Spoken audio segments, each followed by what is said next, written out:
주신 하나님의 말씀은 에베소서 6장 1절로 3절까지 있는 말씀입니다. 우리 석 절밖에 안 되는 구절이기 때문에 저와 한 목소리로 같이 읽기를 원합니다. 에베소서 6장 1절에서 3절까지 있는 말씀을 같이 한 목소리로 우리가 읽도록 하겠습니다. 자녀들아, 주 안에서 너희 부모에게 순종하라. 이것이 옳으니라. 내 아버지와 어머니를 공경하라. 이것은 약속 있는 첫 계명이니 이로써 내가 잘되고 땅에서 장수하리라. 아멘. 인터넷을 보다 보니까 어머니 날에 떠 있는 시들이 있더라고요. 그래서 오늘 아침에는 시를 좀 읽음으로 우리가 말씀을 시작하도록 합니다. 시 제목이 저의 눈을 붙잡았어요. 시 제목의 이름은 정녕 몰랐습니다 라는 시입니다. 정녕 몰랐습니다. 내 어머님에게도 가슴 아픈 첫사랑의 추억이 있었다는 사실을 몰랐습니다. 정녕 몰랐습니다.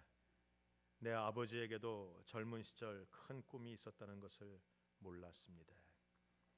정녕 몰랐습니다. 어머니에게도 지치고 힘든 때가 있어서 쉬고 싶을 때가 있었다는 것을 몰랐습니다. 정녕 몰랐습니다.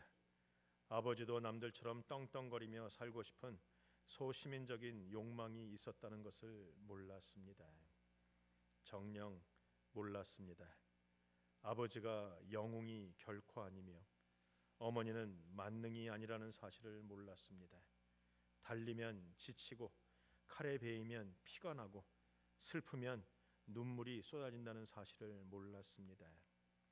정녕 몰랐습니다. 경운기에 치인 상처로 끙끙 앓으면서도 자식들 등록금 때문에 아프지 않다며 마른 기침 큰 소리로 쏟아내시며 일을 나가시는 아버지 말이 거짓말인 줄을 몰랐습니다. 정녕 몰랐습니다. 짜장면을 한 그릇 시켜놓고 단무지만 집어 먹으면서도 금방 먹어 배부르다고 말씀하시는 어머니의 말이 거짓말인 줄을 몰랐습니다. 더운 생선을 발라서 숟가락에 얹어주시면서 나는 이거 생선을 좋아하지 않는다고 이미 많이 먹었다고 말씀하시는 어머니의 말이 거짓말인 줄을 몰랐습니다. 정녕 몰랐습니다. 자식들의 놈은 남들에게 뒤질세라 최고 좋은 것들을 해주면서도 당신 자신은 시장에서 값싼 옷, 떨이 옷 한 벌 살 때에도 벌벌 떨고 계시다는 사실을 몰랐습니다. 정녕 몰랐습니다. 곁길로 나가는 아들을 하나님께 맡기면서 깊은 밤 홀로 울며 밤새도록 기도하던 어머니의 마음을 몰랐습니다. 그러나 이제 압니다. 한 아이의 부모가 되고서야 비로소 깨달았습니다. 이제는 알게 되었습니다. 부모님의 사랑 우리가 깨달아야 되지 않겠습니까? 또 하나의 시가 있는데요. 어머니 잘못했습니다 라는 시입니다. 어머니 잘못했습니다. 나에게 티끌 하나 주지 않았던 거린들을 바라보면서 그들이 내게 손을 내밀면 불쌍하다고 생각했었습니다. 그러나 나에게 인생 전부를 내주신 어머니가 불쌍하다고 생각해 본 적은 없었습니다. 어머니 잘못했습니다. 나에게 밥 한 번 사준 친구들과 선배들은 한없이 고마워서 답례하고 싶어서 불러내서 꼭꼭 답례를 해줬던 나지만 그러나 나를 위해서 밤늦게까지 밥을 짓고 나를 위해서 노심초사 기다리시는 어머니에게 감사하다고 생각해 본 적은 없었습니다. 어머니 잘못했습니다. 실제로 존재하지도 않는 드라마 속 배우들의 가정사에는 그들을 대신해서 눈물을 흘리면서도 그러나 내 옆에서 일상에 지치고 피곤하고 힘든 삶을 살고 계시는 어머니를 위해서는 진심으로 눈물을 흘려본 적이 없습니다. 어머니 잘못했습니다. 골방에 누워 아파하던 어머니 걱정은 제대로 한 번도 해본 적이 없으면서도 친구들과 혹은 지인들과 사소한 잘못 하나하나에도 미안하다 사과하고 거듭 용서를 구해왔습니다. 그러나 실제로 어머니에게는 잘못은 수도 없이 많이 했으면서도 한 번도 용서를 구해보지 않았습니다. 어머니 잘못했습니다. 죄송합니다. 죄송합니다. 용서해 주시옵소서. 세상의 어머니는 위대하기에 어머니를 생각하며 이 글을 올립니다. 사랑합니다, 나의 어머니. 우리 중에 어머니가 없는 분 계십니까? 예전에는 몰랐습니다. 많은 경우에 우리가 사고를 칠 때마다 그러죠. 너는 다리 밑에서 주워왔다고. 그래서 고민했던 적도 많이 있지 않았습니까? 그러나 정작 나의 부모님이 있었고 나의 부모님은 어머니였고 그분들은 나를 인정해줬고 그분들은 나를 품어주셨어요. 저는 남달리 특별히 사고 친 적은 없는 아들입니다. 자타가 공인하는 마마보이 맞습니다. 그러나 저에게도 대학 들어가서 한동안 방황했던 시절이 있었습니다.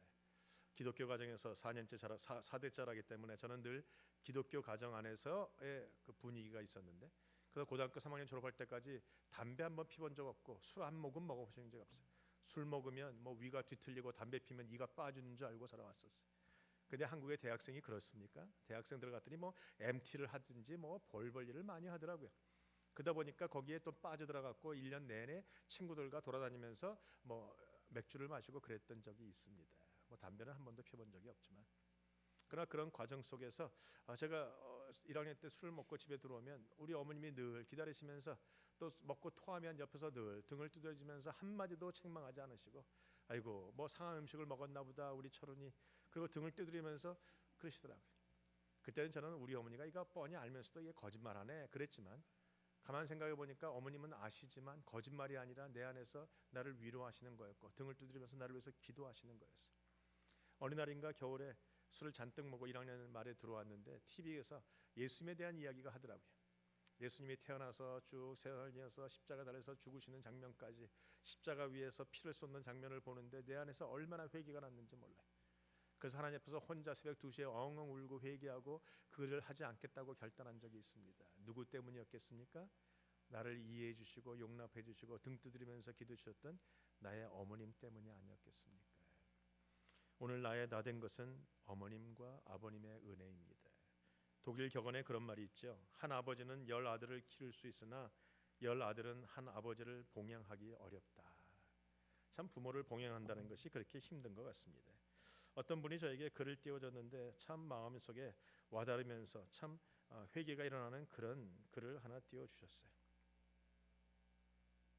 아들을 둘 둔 엄마는 이 집 저 집 떠밀려 다니다가 노상에서 죽고 딸을 둘 둔 엄마는 해외여행 다니며 호강하다가 외국에서 죽고 딸 하나 둔 엄마는 딸네 집에서 집안 살림하느라 싱크대 밑에서 죽고 아들 하나 둔 엄마는 요양원에서 쫓겨나서 죽는다. 들으면서 얼마나 마음속에 뭉클하고 회개가 일어나는지 모릅니다. 맞습니다. 한 아버지, 한 어머니는 10 아들, 10 자녀를 키울 수 있으나 10명의 자식은 한 부모를 봉양하기 힘들다라는 것이죠. 제가 이번에 아버지 학교를 갔다 왔는데요. 아버지 학교에서 그 젊은이들에게 사랑을 가르치고 부모를 가르치고 아버지에 대해서 남편에 대해서 이걸 가르쳤어요. 쭉 가르치는 과정 속에서 제가 깨달은 것이 있습니다. 1세들은 아버지 학교를 하면 참 감동을 잘해요. 사실 제 나이 이상 되는 그 아버지들은요 살아가면서 아내에게 잘해보는 적이 없거든요. 그렇죠? 그저 우리가 흔히 하는 말 세 마디만 하면 자나 밥도 아는 이런 얘기만 한다고 한 번도 아내를 향해서 손을 잡으면서 고맙다고 사랑한다고 안아줘본 적이 없는 것이 우리 세대 위에요. 저는 좀 특별한 존재지만 그래. 그래서 그런 일을 하면 아버지 학교에 가면 아버지들이 눈물 콧물 흘리면서 막 회개도 하고 결단도 하고 내가 이제 잘 살아야겠다 전화도 하고 아내를 껴안고 사랑한다고 얘기도 해요. 그런데 젊은 애들 이번에 갔더니 그 새누리교회 사는 아버지 학교에 30대들이더라고요. 30대들 결혼한 지 2년 반 결혼한 지 3년 반 그러니까 지가 알긴 뭘 알겠어. 그렇죠? 지가 아내와 싸워봤자 얼마나 싸웠겠어. 그러니까 그냥 늘 사랑한다는 얘기하고 늘 이러니까 감동이 별로 없어요. 얘들이 이게 감동을 안 하나 봤더니 늘 하던 얘기들이란 말이에요. 그래서 이게 세대가 다르구나라는 생각을 했어요. 그들은요 가르쳐주지 않아도 아내에게 잘하고 가르쳐주지 않아도 이 자기 새끼들에게 잘해요. 근데 문제는 자기 자녀에게는 잘하는데 부모에게는 잘 못한다는 것이죠. 자녀의 문제는 길을 쓰고 찾아가면서 학교를 가지만 부모를 돌보는 일에는 등한시하는 것이 바로 그 세대가 아니었는가. 그래서 그런 세대에게는요 부모님에 대한 사랑을 좀 얘기해야 될 것 같아요. 제가 교인들과 상담합니다. 그러면 교인들이 저희 와서 자녀 얘기를 해요. 그래서 자녀를 제가 또 상담해 봅니다. 그러면 분명히 마음이 다른 것을 알 수 있어요. 부모의 마음하고 자녀의 마음은 확연히 차이가 나요. 자녀들이 아무리 똑똑하고 아무리 많이 배워도, 또한 부모가 아무리 무식하고 가방끈이 짧아도 부모의 마음을 자녀들은 도저히 따라갈 수가 없어요. 제가 오늘 목소리를 굉장히 깔고 천천히 설교를 하지요. 이유가 뭔지 아십니까? 내가 잘 못하기 때문에 그래요. 내가 평상시에 잘한다면 여러분에게 이미 목소리 한 톤쯤 올려가지고 막 얘기했을 거예요. 근데 앞만 봐도 내가 따라가지 못하니까, 내가 죄인이고 내가 효도하지 못하는 자이기 때문에 그냥 차분하게 설교할 수밖에 없는 마음인 것 같아요. 성경에 보니까 다윗과 압살롬의 이야기가 나옵니다. 다윗과 압살롬 누가 봐도 정말 눌러 죽일 만큼 그럼 압살시킬 만큼 죽인 거예요. 그 자기 아버지를 쫓아내고 아버지를 배반하고 아버지를 죽이겠다고 왕위가 뭐라고. 근데 그 아들이 죽었을 때 아버지가 어떻게 합니까? 성경에 보니까 사무엘하 18장에 왕의 마음이 심히 아파서 문으로 올라가서 우니라. 저가 올라갈 때 말하기를 내 아들 압살롬아, 내 아들 압살롬아, 내 아들 압살롬아, 내가 너를 대신하여 죽었더라면 압살롬 내 아들아, 내 아들아 하였더라. 이게 부모의 마음이라는 거. 이게 여러분의 부모의 마음이었다는 것입니다. 얼마 전에, 오래전인 것 같은데 신문을 보다 보니까 한국에서 있는 얘기예요. 자기 아버지가 나이가 많고 중병에 걸리고 치매에 걸려서 똥오줌 잘 못 가리시고 이런 상황이 전개가 되니까 이 아들이 참다 못해서, 아버지의 신음소리를 견디다 못해서 어느 날 이부자리로 둘둘 말하다가 산에 가서 버렸다라는 거예요. 이런 나쁜 자식, 이런 호로 자식. 그러나 제가 가만 생각해 보니까 자녀된 우리들 실제로 갖다 버리지는 않았지만 이미 마음속에서 버린 것 같이 살아가는 우리들 많지 않습니까? 우리 사랑하는 부모님들이 살아계실 때 잘하셔야 돼요. 제가 이번에 LA에 가서 우리 어머님을 모시고 우리가 찜질방에 갔어요. 그 위스파라는 데 가보신 분이 계실지 모르겠어요. 가서 제 아내가 어머님 모시고 가서 때를 쫙, 우리 어머님 피부가 곱고 이쁘신 분인데 들어갈 때까지는 제가 몰랐어요. 근데 때 밀고 나서 찜질방 위에 3층에 올라와서 저와 함께 식혜를 하나 마시는데 우리 어머니 피부가 그 색깔인지를 제가 몰랐더라는 거예요. 때를 밀고 나니까 얼마나 뽀얘지는지 모르겠어요. 그래서 제 마음속에 생각이 들었습니다. 때도 자주 밀어드릴 걸. 여러분, 우리가 부모를 공경하고 부모를 섬기는데 시간이 모자랍니다. 한정돼 있어요. 오늘 아니면 내일 하지, 아니요, 내일이 안 올 수 있다라는 것입니다. 성경에서는 우리에게 말합니다. 부모에게 순종하라, 이것이 옳으니라. 여기 이런 설교를 하면 어떤 분이 그래요. 자녀들아, 주 안에서 너희 부모에게 순종하라, 이것이 옳으니라. 그러니까 목사님, 주님의 일에 관계된 것, 주님이 그 신앙적인 것에만 순종하면 되지요? 아니요. 이 말씀은 그런 의미가 아닙니다. 자녀들아, 주 안에서, 즉 너희가 주님 안에 있다면, 너희가 주님을 믿는다면, 너희가 신앙인이라면 무조건 너희 부모에게 순종해라, 이것이 옳은 길이다라고 말하고 있는 것이죠. 사랑하는 성도 여러분, 여러분의 부모가 틀릴 수 있어요. 여러분의 부모가 나이가 들어서 오락가락 이상한 얘기 할 수 있어요. 그래도 화를 내실 필요가 없어요. 그래도 무시할 필요가 없어요. 그래도 그분의 말씀을 경청해야 되는 거예요. 순종한다는 말의 가장 중요한 것은 사랑하는 것과 또한 경청해서 듣는 거예요. 저희 어머니 이대를 나오고 박사학위를 받으신 분이에요. 아주 똑똑해요. 우리 어머니 한국에서 전국 여전도회 총무 부회장 다 지내면서 그 많은 일들을 하셨던 분이에요. 상당히 똑똑한 것으로 제가 알고 있는데 나이가 드시니까 어쩔 수 없이 치매기가 오셨어요. 치매기에서 아직은 크게 저거는 없지만 그 증상 중에 하나가 저하고 얘기하다 보시면 똑같은 얘기를 갖다가 수십 번도 하세요. 다른 얘기는 안 하세요. 근데 우리 자녀에 관한 얘기는 꼭 똑같은 얘기를 하세요. 진이 준혁이는 잘 있나? 예, 공부 잘하고 있어요. 언제 온대? 방학 때 끝나면 온대요. 다른 얘기하다가 진이 준혁이 잘 있나? 그럼요, 잘 있어요. 언제 온대? 방학 때 끝나면 온대. 진이 준혁이 잘 있나? 저하고 3시간 밥 먹는 사이에 아마 진이 준혁이 잘 있나? 언제 온대는 단어를 갖다가 한 40번은 하시는 것 같아요. 예전엔 제가 그게 듣기 싫었어요. 도대체 우리 엄마 왜 저래? 정신 좀 차리라고. 아니 왜 그러십니까, 어머니? 그 똑똑한 거 다 어디 갔어? 박사학위 어디 갔어? 제가 막 화가 도 나고 막 무시하고 싶었어요. 근데 하나님이 저에게 책망하시더라고요. 이제는 그냥 들어요. 40번을 말하든 100번을 말하든 똑같이 웃으면서 대답해드려요. 공부 잘하고 있어요. 언제 온대? 방학 때 온대요. 방학 때 온대. 예전에는 그런 말을 하는 어머니가 창피했어요. 옆에 누가 볼까봐 창피했어요. 누가 들을까봐 창피했어요. 그러나 이제는 자랑스럽게 대답할 수 있어요. 이게 부모를 공경하는 모습이라는 것을 여러분들이 좀 배우셨으면 합니다. 여러분의 치매는요, 나이가 드신다는 것은 피해갈 수 없는 거예요. 누가 치매 들고 싶어서 치매 드는 사람이 있겠습니까? 아프고 싶어서 아픈 사람이 있겠습니까?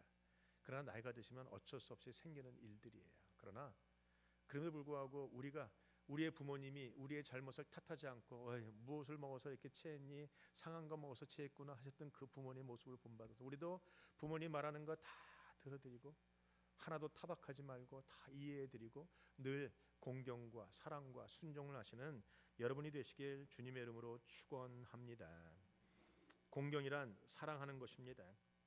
순종이란 사랑함을 통해서 나타나는 것이, 성경은 분명히 얘기합니다. 출애굽기 21장에 그 아비나 어미를 저주하는 자는 반드시 죽일지어다. 신명기 21장에 얘기합니다. 그 아비의 말이나 어머니의 말을 순종치 아니하고 부모가 징측하여도 듣지 않거든 그 성읍의 모든 사람들이 그를 돌로 쳐 죽일지니라. 기독교는요, 효에 대해서 굉장히 중요성을 강조하는 그런 믿음의 종교라는 것을 알 수 있습니다. 알 수 있습니다. 성경에도 보니까 가장 중요한 건 하나님이 나게 주신 십계명 아닙니까? 십계명 기억하십니까? 하나이신 한 분을 하나님을 섬기자. 두 마음으로 다른 신을 섬기지 말자. 삼가 우상을 섬기지 말라. 만들지 말라. 사사로이 안식일을 범하지 마라. 오직 내 부모를 공경하라. 육신을 살해하지 마라. 칠흑 같은 마음으로 간음하지 말라. 팔뚝을 찍을지라도 도둑질하지 말라. 구차히 거짓 증거하지 말라. 십자가만 굳게 잡고 남의 것을 탐내지 말라. 이 십계명이 굉장히 중요한데 십계명 중에 앞에 네 가지는 하나님에 관한 거예요. 하나님만 섬겨라, 우상을 만들지 마라, 안식일을 지켜라, 자지간 이런 하나님에 관한 건데, 하나님에 관한 것이 딱 끝나고 사람에 관한 것으로 들어올 때 첫 번째 계명, 다섯 번째 계명이 뭐냐? 오직 내 부모를 공경하라. 여러분, 부모님을 공경하는 것과 하나님께 예배하는 것은 똑같이 중요합니다. 예레미야서 19장 3절에 보니까 너희 각 사람은 부모를 경외하고 나의 안식일을 지키라. 나는 너의 하나님 여호와니라. 여러분, 성도로서 가장 중요한 게 뭡니까? 주일 성수하는 겁니다. 그렇죠? 예배하는 겁니다. 주일을 지키는 겁니다. 그게 우리의 목숨보다 중요한 거예요. 누구나 다 알고 있습니다. 그러나 주일을 성수하는 것만큼, 하나님 앞에 예배하는 것만큼 중요한 게 있는데, 그게 뭐냐 하면 내 부모에게 순종해라, 내 부모를 공경하라. 예배하는 것만큼 부모를 공경하는 것이 중요하다는 거예요. 둘 중에 하나, 어느 것도 소홀하면 안 된다는 것입니다. 나는 예배드렸습니다. 그리고 부모를 막대한다는 것은 이미 하나님께 예배하지 않은 자와 똑같다라는 것이죠. 하나님께 드린 자는 부모도 공경하고 부모의 필요한 것도 채워주셔야 됩니다. 성경에 보니까 예수님 말씀하시죠. 너희가 하나님께 드렸다, 고르반 드림이 되었다고 얘기하고 부모에게 아무것도 공개하지 않고 아무것도 행하지 않는 건 잘못된 것이다 라고 얘기하고 있습니다. 하나님은요, 우리가 효도하는 자가 되기를 원하십니다. 공경하는 자가 되기를 원하십니다. 부모를 사랑하는 자가 되기를 원하신다라는 것입니다. 왜 그렇습니까? 그 부모를 공경하는 것은 인간의 가장 기본적인 도리이기 때문에 그렇습니다. 두 번째, 그것은 하나님의 명령이기 때문에 그렇습니다. 여러분, 하나님의 명령입니다.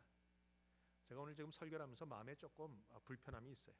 이런 설교는 저보다 나이가 어린 젊은 것들이 들어야 되는데 어르신들이 계시면서 어른들이 들을 설교가 아닌 것 같다라는 생각이 좀 드는데, 그래도 우리가 해야 되죠. 잠언서에 보니까 내 아들아 내 어머니의 훈계를 들으며 내 아비의 훈계를 들으며 내 어미의 법을 떠나지 말라. 잠언서 6장에 내 아들아 내 아비의 명령을 지키며 내 어미의 법을 떠나지 말라라고 되어 있죠. 무슨 말입니까? 부모님들이 하는 말씀에 경청하라라는 것이. 비록 부모님이 시대에 안 맞는 말을 하실 수 있어요. 분명히 있습니다. 부모님의 세대와 우리는 다르거든요. 분명히 달라요. 그러나 여러분, 자녀 앞에서 부모에게 순종하는 모습을 보여주시면 여러분의 자녀는 여러분에게 순종하는 사람이 됩니다. 내가 자녀 앞에서 부모에게 막대하는 걸 보여주면 자녀는 똑같이 나에게 막대한다라는 것입니다. 어느 날 이런 얘기가 있습니다. 부모님이 나이가 많고 치매기가 있어서 자꾸 뭔가를 떨어뜨리고 깨트리고 던져서 깨트리는 그런 일들을 많이 해요. 그래서 집안에 그릇이 남아남는 게 없다고 합니다. 그래서 이 아들이 화가 나서 밖에 나가서 그냥 더러운 나무 판대기 하나 얻어다가 구에다가 그걸 칼로 깎으면서 그릇을 하나 만들었어요. 그리고 아버지에게 갖다 줬습니다. 이제 그 그릇을 드세요. 던져도 안 깨집니다. 깨끗이도 않은 그릇입니다. 그 다음날 자기 아들이 밖에 나가서 그 나무를 주워다가 뭘 만들고 있더래. 그래서 넌 뭘 만드냐? 이 다음에 아빠가 쓸 그릇 만들고 있어요. 그것들. 내가 한 그대로 내 자녀가 나에게 하게 된다라는 것이죠. 부모를 어떻게 공경해야 됩니까? 우리 효경에 보면 효경에서는 효의 중요성을 이렇게 얘기합니다. 양지, 봉양, 공대, 입신양명. 양지란 말은 부모의 뜻을 헤아려서 미리 헤아려서 그를 기쁘게 하라. 이런 부모님들을 가만 보면 이미 원하는 것들이 있어요. 원하는 것들이 있습니다. 그 원하는 것 미리 헤아려서 해주는 것이 그게 효도라는 것이죠. 부모님들 화려한 옷을 입고 싶어 하시는 부모님들 계세요. 근데 무슨 엄마 아빠가 나이가 먹어서 화려한 것을 입어 까만 거 입고 다녀 이거는 건 효도가 아니에요. 그분이 원하는 대로 그분의 뜻에 마음에 있는 대로 기쁜 대로 해드리는 것이 원하는 것이죠. 내가 원하는 거 해주는 게 아닙니다. 요새 부모님들이 뭘 가장 좋아할까요?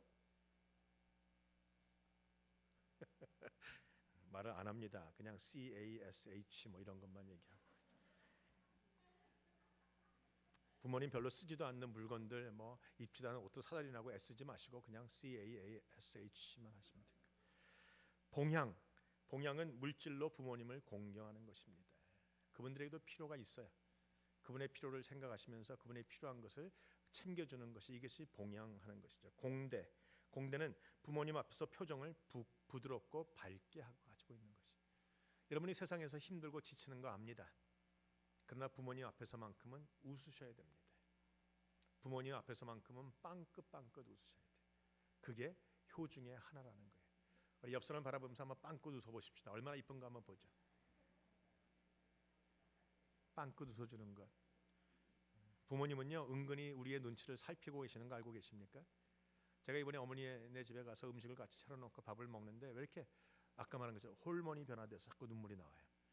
근데 내 앞에 이런 매운 것도 전 매운 거 잘 못 먹는데 김치찌개 뭐 이런 것도 있고 뭐 이게 떡볶이도 있는데 어머니 앞에서 자꾸 눈물이 나는 거예요. 그래서 어떻게 해서 그냥 눈물을 감추면서 그냥 떡볶이를 먹었는데 떡볶이 왜 이렇게 또 매워? 더 열이 나고 눈이 빨개진 거예요. 우리 어머니가. 그래서 제가 어머니가 쳐다보시길래 그냥 피해서 화장실에 갔어요. 우리 어머니 물어보시더래요. 쟤 왜 저러냐? 우리 아내 하는 말 떡볶이가 매워서 그래요. 내가 어머니 앞에서 눈물을 흘리면 우리 어머니 같이 우시지 않겠습니까? 여러분 부모님 앞에서 얼굴을 밝게 하는 것 이게 효도라는 것이에요. 여러분 중에 그럴 거예요. 우리 부모님은 이미 돌아가셔서 아무도 없는데 그러면 여러분에게는 초이스가 있습니다. 교회에 오시면 여러분보다 나이가 많은 어르신들이 있어요. 그분을 여러분 부모님처럼 섬기시면 돼요. 또한 여러분의 영적인 부모님들이 있어요. 나를 예수 믿게 하고 나를 인도하고 나를 하나님의 말씀을 가리키고 바른 길로 인도하는 뭐 제가 목사를 얘기하는 것이 아니라 여러분이 목사일 수도 있고 여러분 주위에 어떤 장로님 권사님일 수도 있어요. 여러분의 인생에 영적인 부모님들이 있다는 말이에요. 여러분의 육신의 부모님이 없으면 그분을 부모님처럼 섬기시면 돼요. 그것이 하나님 앞에서 바른 일이고 올바른 일이다라는 것이죠. 성경은 얘기합니다. 너 낳은 아비에게 청정하고 내 늙은 어미를 경히 여기지 말지니라. 제가 미국에 와서 저는 굉장히 효자로 자라왔는데 미국에 와서 한번 실수한 적이 있어요. 한국에 있을 때 저희 아버님은 삼성의 전무이사셨고 서울대 출신이고 뭐 자주간 제가 알고 있는 저희 부모님은 굉장히 인텔이고 굉장히 잘 나가시는 분들이었어요. 그런데 미국에 오니까 어떻게 하시죠? 여러분들의 부모님들 한국에서 잘 나가는 분들이 미국에 와서 뭐 하십니까? 세탁소에서 일합니다. 청소 일을 합니다. 뭐 마켓에서 1전 2전 받으면서 거미 배워 팔고 계십니다. 그분의 위대한 것이 하나도 안 들어요. 저는 한국에 있을 때 우리 아버지, 우리 어머니는 못할 것이 없는 능력자라고 알았어요. 근데 미국에 갔더니 전혀 안 그럴 뿐만이 아니라 조금 있으니까 영어도 나보다 못해. 아버지가 뭐라고 얘기하는데 도대체 못 알아듣겠어. 그러니까 제가 어디 가서 누가 뭐라고 물어봤는데 아버지가 말씀하시려고 하면 아버지 좀 가만 계세요. 내가 할게. 자연스럽게 이렇게 나왔어요. 그래서 제가 앞에 나가서 유창한 영어로 또 쫙 했다는 거 아니에요. 난 우리 아버지가 나를 기뻐할 줄 알고 딱 쳐다보니까 아버지가 인상을 확 쓰고 계시더라고요. 왜 그러세요? 네가 나를 지금 무시하냐 그랬었어요. 아니 내가 언제 아버지를 무시했어? 내가 영어를 내가 더 잘하니까 아버지 힘들까 봐 하는 거지. 근데 그날 집에 들어왔는데 하나님이 밤새도록 나에게 책망하시는 거예요. 제가 한국에 있었으면 아버지에게 감히 그렇게 말을 못해요. 그렇잖아요. 근데 미국 왔기에 내가 미국 문화를 더 많이 알기에 내가 영어를 조금 더 잘한다고 아버지 앞에 잠깐 계세요. 내가 얘기할게. 좀 가만 계시라니까요. 이렇게 아버지를 내가 무시했던 적이 있었다는 것이죠. 하나님 앞에 얼마나 회개했는지 몰라요. 사랑하는 성도 여러분, 부모를 공경하시고 부모를 무시하지 마시고 부모의 마음에 상처를 주지 않으시기를 주님의 이름으로 축원합니다. 잠언서 23장 25절은 말합니다. 내 부모를 즐겁게 하며 내 낳은 어미를 기쁘게 하라. 저는 여러분들이 한 가지만 관심을 가졌으면 좋겠어요. 우리의 부모님들을 어떻게 하면 기쁘게 할 수 있을까? 때로는요 재롱도 좀 부렸으면 좋겠어요. 우리 어머님이요, 우리 아들 3명의 아들 제 체격을 보세요. 이런 등치 3명을 키우느라고 보니까 우리 어머니 젖가슴이 쪼그라들었어요. 우리가 다 빨아먹어가지고. 근데 우리 아내가 잘하는 게 뭐냐면 어머니한테 가까이 가면 뭐 시어머니지만 또 며느리니까 얼마나 또 상처도 있었겠어. 시어머니의 며느리가 뭐 얼마나 가까워요. 며느리들은 시금치 먹지 않고 시어머니는 멸치 먹지 않고 이거잖아요. 제가 보니까 시어머니 며느리 사이는 앙숙인 사이인 것 같아. 보니까 썩은 배는 딸을 주고 썩은 밤은 며느리를 준대. 제가 왜 썩은 건데 뭐. 근데 가만 생각하니까 제가 왜 그런 걸 뒤져봤더니 이런 거예요. 썩은 배는 딸을 주고 배는 썩어도요 단 부분이 여전히 있어요. 먹을 부분이 있어요. 근데 밤은요 썩은 밤은 먹을 게 없어요. 썩은 밤은 며느리 주고 썩은 배는 딸을 준다는 거야. 이게 맞는 얘기죠. 맞는 얘기죠. 그만큼 이게 며느리하고 시어머니 사이가 어려운데 우리 아내가 그래도 고마운 것은 가면은 우리 어머니하고 같이 걸어가다가 우리 엄마 찌찌 좀 만지자고 엄마 가슴에서 손을 쭉 넣어서 만져요 또. 그것도 우리 어머님은 또 헤 하면서 좋아하세요. 제가 그걸 보면서 우리가 보기엔 좀 웃겨 보이지만 그 다 늙은 그 80이 넘은 할머니의 그 젖가슴을 만지는데 그게 뭐 어쩌겠어요. 그런데 우리 아내가 그렇게 하는 것을 통해서 우리 어머니는 그래도 기뻐하고 즐거워하고 웃으시고 그러시는 거예요. 그래서 참 좋다라는 생각을 가졌어요. 사랑하는 성도 여러분, 오늘 하루만이라도 오늘 하루가 아니라 여러분의 1년 내내 여러분들의 부모님들의 얼굴에 웃음을 짓게 하는 여러분들이 되시길 주님의 이름으로 축원합니다. 하나님은 보상하시는 분이에요. 오늘 성경은 얘기합니다. 자녀들아 주 안에서 너희 부모에게 순종하라 이것이 옳으니라. 내 아버지와 어머니를 공경하라 이것은 약속에 있는 첫 계명이니 이로써 내가 잘되고 땅에서 장수하리라. 아멘. 여러분 건강하게 오래 살고 싶으십니까? 그러면 부모님을 공경하십시오. 여러분이 별거 뭐 홍삼, 산삼, 뭐 흑삼 다 갖다 먹어도 건강하게 오래 살지 못해요. 그러나 부모님 공경하면 건강하게 장수할 수 있습니다. 이 땅에서 내가 땀을 흘리고 25시간, 28시간 그냥 남들이 잠잘 때라도 나가서 일한다고 성공하는 것이 아니에요. 그러나 부모님을 공경하면 여기에 하나님의 약속이 있고 하나님의 개런티가 있는 겁니다. 내가 잘되고 땅에서 장수하리라. 아멘. 사랑하는 성도 여러분, 이것이 주 안에서 옳은 것입니다. 기도하시겠습니다. 아버지 하나님 감사합니다.